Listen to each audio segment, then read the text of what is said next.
Hello, my name is Chedomir Nestorovic, and I am professor in the management department of ESSEC Business School here in Singapore. Today, we'll talk about colonialism and reparations for slavery. This question has been put aside after the decolonization period, but today the descendants of slaves and the descendants of countries where we used to have colonial powers are asking reparations to countries such as Great Britain and France. The question of reparation is opening a series of dilemmas, and among them the biggest one is who is responsible and who has to pay for the reparations. We can argue that it could be the state, or that it could be the company which has been involved in the slave trade. The descendants of slaves are asking states to pay for the reparations. And sometimes they're using the analogy with Germany because this country accepted to pay for the reparations after the Second World War, especially concerning the state of Israel and Jews. So the descendants of slaves are asking the same thing.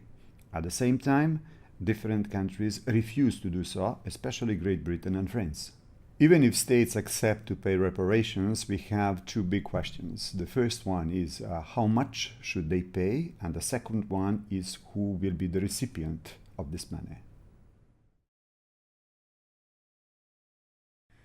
If the states accept to pay the reparations, the question is about how much, and we have a very difficult question to ask: how much is worth the life of a slave?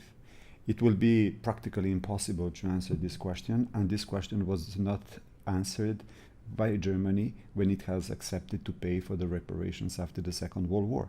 So this will be an open question even for the future. The second question is who is going to be the recipient of this money?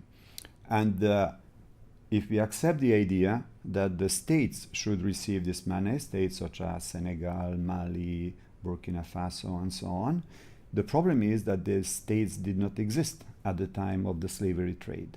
The second thing is that we usually have seldom documentation about that time, and especially concerning the names and the genealogy of the people who would receive the money.